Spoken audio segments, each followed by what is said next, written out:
Gold, trusted gold buyers. మీరు తాకట్టు పెట్టిన బంగారాన్ని విడిపించి ఈ రోజు ఉన్న మార్కెట్ ధరకు కొనబడను.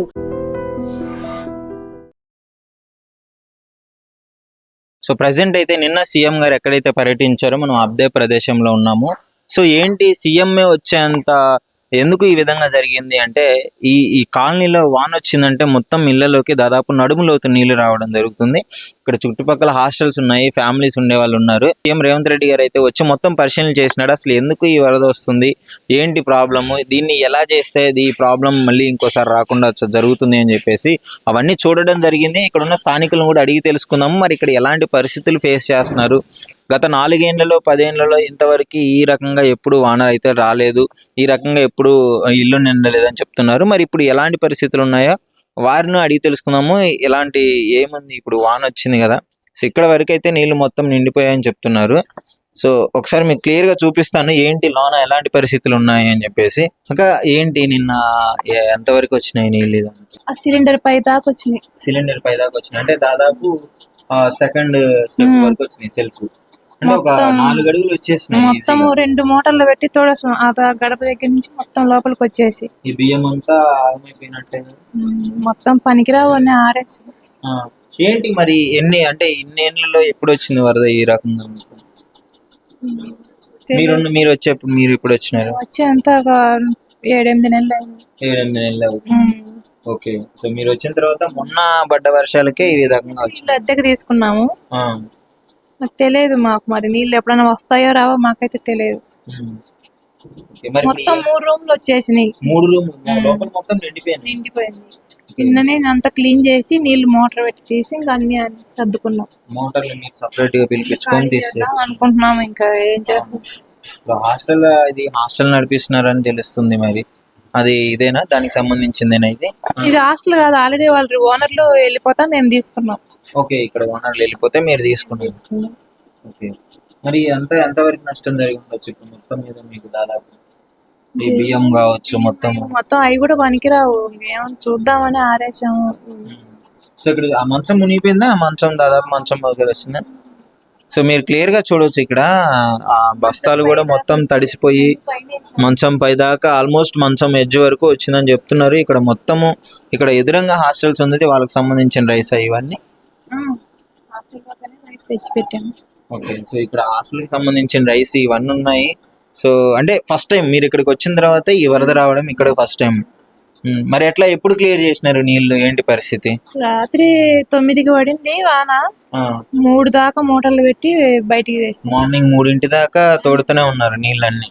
డ్రైనేజ్ అవి సరిగ్గా నీట్గా చేస్తే ఆ నీళ్ళు ఆల్మోస్ట్ నిలబడకుండా వెళ్ళిపోతాయి. డ్రైనేజ్ కదా ప్రాబ్లం ఇప్పుడు. ఓకే, సో మరి చేస్తారు అనుకుంటున్నారా? ఇప్పుడైతే వచ్చినారు, మొత్తం చెక్ చేసినారు, మీకేమనిపిస్తుంది? ఏమో వాళ్ళు ఎప్పుడు పట్టించుకుంటారో. మళ్ళీ రాత్రి వాన వచ్చిద్దేమని మళ్ళీ భయపడ్డాం. మీ పేరు? నా పేరు లక్ష్మి అండి. లక్ష్మి గారు, ఇప్పుడు ఇది రైనీ సీజన్ కావడంతో హైదరాబాద్ లో బాగా వర్షాలు వస్తున్నాయి కదా, సో ఏంటి ఈ కాలనీలో నిన్న సీఎం గారు కూడా రావడం జరిగింది, రేవంత్ రెడ్డి గారు. సో ఏంటి అంతలా ఏంటి ఇలాంటి ఇక్కడ ప్రాబ్లం ఏంటి? మెయిన్ మొత్తం రూముల్లోకి నీరు వచ్చేస్తున్నాయండి. రూముల్లోకి నీరు వచ్చేస్తున్నాయి. బకెట్లతో చేటలతో ఆటతీటితో తోడుకుంటున్నాం. ఇంకా సరిపోతే మోటార్లు పెడుతున్నాము. ఇలాగుంటే పిల్లలు కూడా ఉండడం కష్టమే కదా. రూముల్లోకి ఎంత నోత వచ్చేస్తున్నాయి, ముడుకుల్లోకి వచ్చేస్తున్నాయి నీళ్ళు. 3 ఫీట్స్ వరకు వచ్చేస్తున్నాయి. కొంచెం డ్రైనేజీలు మంచిగా చేస్తే మంచిదండి. వాన పడిన ప్రతిసారి ఇదే పరిస్థితి. మరి ఏం కోరుకుంటున్నారు మీరు? ఏం కోరుకుంటున్నాం, డ్రైనేజీలు మంచిగా చేస్తే నీరు పోతుంది కదా దారిలో, లేదంటే రూముల్లోకి వచ్చేస్తున్నాయి. ఇప్పుడు హైడ్రా వచ్చిన తర్వాత చాలా చోట్ల కొంచెం మెరుగైన పరిస్థితి కనిపిస్తుంది. సో ఇక్కడ కూడా చెయ్యాలని మేము కోరుకుంటున్నాం అంతే. ఇక్కడ నిన్న వచ్చారా? నిన్న వచ్చి చూసినారా వాళ్ళు? ఏంటి అలాంటి పరిస్థితి? రాలేదు. సీఎం గారు వచ్చినారంటే కదా. ఏం మరి ఈ ఏరియాకి రాలేదు. ఇటు సైడ్ రాలేదు, ఈ ఏరియాకి రాలేదు. అటు పక్క గల్లీకి వచ్చినారా? అటు వచ్చారు. ఓకే, సో మొత్తానికి హైడ్రా కొంచెం మంచిగా చేస్తే బాగుంటుంది అంతే. అది మంచిగా చేస్తే చాలు, మాకు రూముల్లోకి నీరు రాకుంటుంటే చాలు. నమస్కారం అండి. ఇప్పుడు వానలు పడుతున్నాయి కదా, నిన్న అసలు ఎలాంటి పరిస్థితి ఉంది ఈ కాలనీలో? నిన్ననే కాదు, డైలీ ఉంటుంది. వర్షం పడిన ప్రతిరోజు ఉంటుంది. కూరగాయలు బియ్యము అన్నీ తడిచిపోతాయి. తోడించుకుంటాం, 2 మోటార్లు పెడతాము. మళ్ళీ చేటలతో వాటితో ఎత్తి పోసుకుంటాం. రాత్రి 2-1 గంట అవుతుంది మేము తోడు ఎత్తుకునేసరికి. నిద్ర నిప్పులు లేకుండా. హాస్టల్ కదా, పిల్లలు వెళ్ళిపోతారు భయానికని మేము రూట్గా చేసుకుంటాం. అది. సో హైడ్రా పరిస్థితి ఏంటి? హైడ్రా వచ్చిన తర్వాత హైడ్రా ఇప్పుడు రంగనాథ్ సార్ ఉన్నారు కదా, ఆ, సో ఆయన ద్వారా చాలా ఏరియాలో హైడ్రా వల్ల ఏమో ఏ ఏరియాలు చేస్తున్నారు కానీ చేస్తున్నారు, పనులు అయితే చేస్తున్నారు కానీ మరి డౌన్ అయిందో ఏమైంది కానీ నీరు మాత్రం బంద్ అయిపోతుంది. ఉమ్. ఉమ్, సో ఇక్కడ కూడా చేస్తే బాగుంటుంది. నేను వచ్చి చూసిపోయినారు మొత్తం ప్లానింగ్ అదంతా చూసినారా? అదే చూసారట, మొత్తం ఈ ఏరియాలు అన్ని చూసారట. ఎక్కడ అవుతుంది, ఎందువల్ల అవుతున్నాయి అని. అంతే కదా, ఆలో పెద్దలే కదా, ఎంతవరకు అవుతుందో ఏంటనేది ఆలో తెలుసుకొని బాగా చేయిస్తారు. అది. మరి నమ్మకం ఉందా హైడ్రా కమిషనర్ వచ్చి ఇదంతా నమ్మకం చూసినారంటే? లేకుండా ఎందుకు చెప్తాను, నమ్మకం ఉండబట్టే కదా చెప్తాను. సార్ మీద నమ్మకం ఉండబట్టే చెప్తాను. ఈసారి ఇప్పుడు ఇలాంటి రాకుండా. ప్రాబ్లమ్ ఊళ్ళైనా సరే గబుక్కుని ఏదైనామో చేయలేము కదా, వాళ్ళైనా మనం చెప్తేనే వాళ్ళు తెలుస్తుంది, అవును. చెప్పండి తెలియదు కదా. నమస్కారం అండి. నమస్కారం అండి. మీ పేరండి? మా పేరు మల్లేశ్వరి. మల్లేశ్వరి గారు. ఇది ఏ కాలనీ ఇది? ఇది అమీర్పేట ఈస్ట్ శ్రీనివాస్ నగర్ కాలనీ వచ్చింది. మీర్పేట. సో ఇక్కడికి నిన్న సీఎం గారు వచ్చినారంట, వరద వచ్చిందని. ఏంటి ఇక్కడ పరిస్థితులు ఏంటి? అయ్యా ఇప్పటికి వారం రోజులు బట్టి వారంలో 3 సార్లు వచ్చినాయి నీళ్లు. కొంచెం చిన్నపాటి వాన కురిసినా మా కళ్ళే ఎక్కువ వస్తున్నాయి. బాగా వస్తుంది వరద. 4 సంవత్సరాలు అవుతుంది మేము వచ్చి, ఇంత మట్టుకు ఎప్పుడూ రాలేదు. ఇప్పుడు చాలా బాగా వస్తుంది. ఏం చేయాలో కూడా అర్థం కావట్లేదు. నిన్న రేవంత్ రెడ్డి గారు వచ్చారు, మరి ఆయన ఏమైనా చేస్తారేమోనని ఆశలతో ఎదురు చూస్తున్నారు అందరూ. చూసినారా మొత్తం ఎలాంటి పరిస్థితులు ఉన్నాయి ఇక్కడ ఏంటి అని? వాళ్ళు ఏదైనా చేస్తారేమో ఆశతో ఉన్నాం మేము కూడా. ఇప్పుడు హైడ్రా రంగనాథ్ గారు వచ్చినారు, హైడ్రా కమిషనర్. సో ఎలా అనిపిస్తుంది ఇప్పుడు? గతంలో ఇంత వరదల ఎక్కడ ఈ విధంగా రాలేదని చెప్తున్నారు. అయితే అంత లెక్క హైడ్రా వస్తే బాగానే చేస్తున్నారు అంటున్నారు. అట్నే ఇక్కడ కూడా చేస్తారేమోనని ఆశతో ఉన్నాము. మా హాస్టల్లో పిల్లలు నైట్కు నైటే ఖాళీలు చేసి వెళ్ళిపోయారు. 3 మోటార్లు ఖరాబులు అయిపోయినాయి, అన్ని వాగును కొట్టుకొని పోయినాయి. చాలా ఇబ్బంది పడుతున్నాం. ఇట్లా అంత వరద ఎట్లా? ఇది వాన నీరా లేకపోతే ఏమైనా డ్రైనేజ్ నీరు వచ్చిందా? అదైతే మాకు తెలియదమ్మా. అదేమంటే పైనుంచి పడుతుందా అంటున్నారు. మరి ఈ నీళ్ళే వస్తున్నాయో పై నీళ్ళు వస్తున్నాయో మాకైతే అర్థం కావట్లేదు. మొత్తం ఈ రోడ్ అంతా బ్లాక్ అయిపోయింది. మొత్తం బ్లాక్ అయిపోయింది, బళ్ళు కూడా కొట్టుకొని పోయినాయి. ఎక్కడి వరకు వచ్చింది? ఎక్కడి దాకా వచ్చింది? మొత్తం అంత ఇక్కడ వరకు దాకా వచ్చింది. ఆ. ఇల్లు. మొత్తం ఈ మొత్తం మునిగితే దాటింది. మోటార్లు వేసి బయటికి కొట్టుకున్నాం మేము. మొత్తం ఇక్కడ ఉన్న నీళ్ళని ఆ, నడుములో వచ్చేసి ఆ. మోటార్లు తెప్పించుకొని చేసుకున్నాం. మరి ఎట్లా హాస్టల్లో ఇప్పుడు బియ్యం తడిసినది అన్నీ అంతా? తడిసినాయి అమ్మా, అంతా లాస్ అయ్యాను. ఏం చేయాలి? ఉన్నాము మరి 4 సంవత్సరాలు బట్టి రాలేదు, ఇవాళే వచ్చినాయి. నమస్కారం అమ్మా. ఏంటమ్మా నైట్ వాన ఎలాంటి పడింది? వాన ఎలా పడిందంటే ఓ సునామీ లాగానే వచ్చిందండి.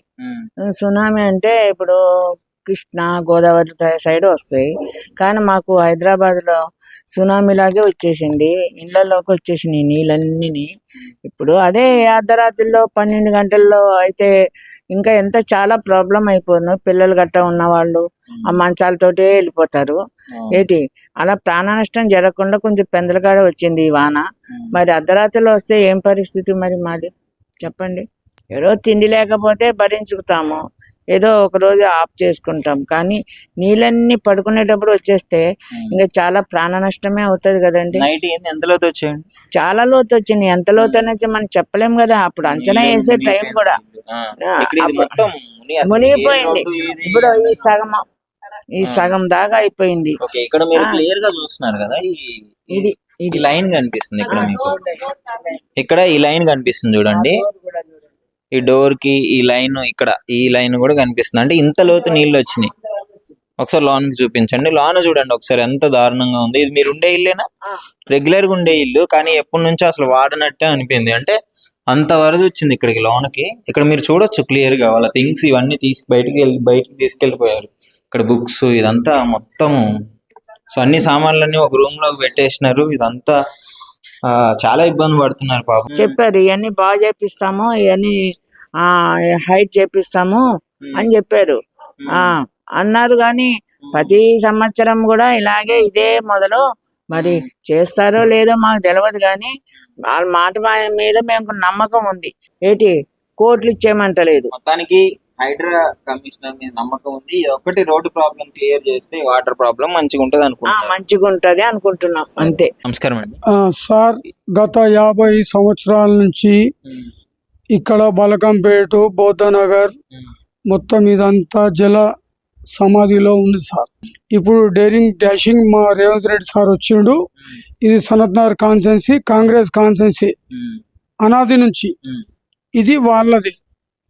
కాబట్టి మా అభిమానులు ఇక్కడ పోవద్దని మా సారు నిన్న వచ్చిండు, రేవంత్ రెడ్డి సార్ గారు వచ్చి పేదవాళ్ళ సమస్యలు ఒకే ఒక్కడు సినిమాలో అర్జున్ గారు ఎలా చేశారో అలా వచ్చి అందరి సమస్యలు తెలుసుకొని మా సారు చాలా దుఃఖించిండు.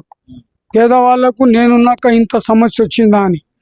ఇక్కడ ఇన్లీగల్గా చాలామంది రోడ్లు అన్నీ ప్యాకప్ చేసి కట్టుకొని, ఇక మేము పేదవాళ్ళం కదా సార్, మేమేం మాట్లాడని పరిస్థితి. కాబట్టి మా సార్ నిన్న వచ్చి మా సమస్యల్ని విని హైదరాబాద్ కూడా వచ్చిందా?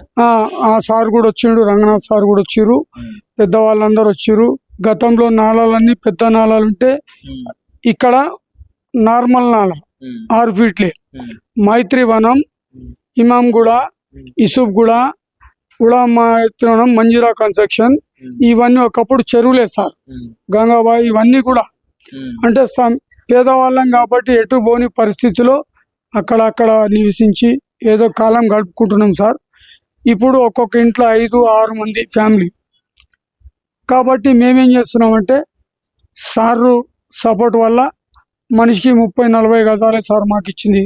శ్రీనివాస్ కాలనీ లిస్ట్, బౌద్ధ నగర్, అర్జన్ బస్తీ సార్ మాది.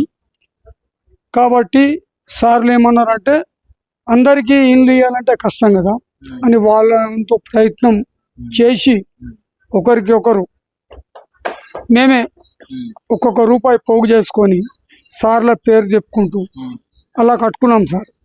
ఇలా ఒకరికి 5 ఫ్లోర్లు ఉందంటే 5 ఒక్కరిది కాదు సార్, అన్నదమ్ములది. 30 గజాలు ఎవరిది వాళ్ళు మేము కష్టపడి సార్ల సపోర్ట్ తోటి కట్టుకున్నాం. మరి ఎలాంటి పరిస్థితి అసలు నిన్న వాన ఏ విధంగా వచ్చింది, ఎంత లోతు వచ్చింది? ఇప్పుడు నిన్ననే కాదు సార్, గత 50 సంవత్సరాల నుంచి ఇదే ప్రాబ్లం. నిజంగా ప్రస్తుతం ఉన్నటువంటి సమాజం దేనికి ప్రయారిటీ ఇస్తుంది? ఆర్థిక సంబంధాల చుట్టూ మాత్రమే తిరుగుతోంది. మళ్ళీ ఎన్నికలంగానే చాలా విరక్తి కలుగుతున్నాం. మంచి అనిపిస్తుంది కదా, లేడీస్ కూడా ఛాలెంజింగ్ జాబ్స్ చేసినప్పుడు చాలా బాగుంటది. ట్రాఫిక్ అసిస్టెంట్స్ గా నియమించిన ట్రాన్స్జెండర్స్ అందరితో సాల్యూట్ చేయించుకుంటున్నారు. ఫుడ్ డెలివరీ ఇవ్వటానికి వెళ్ళినటువంటి డెలివరీ బాయ్ అనిల్ పై కళ్ళ ముందు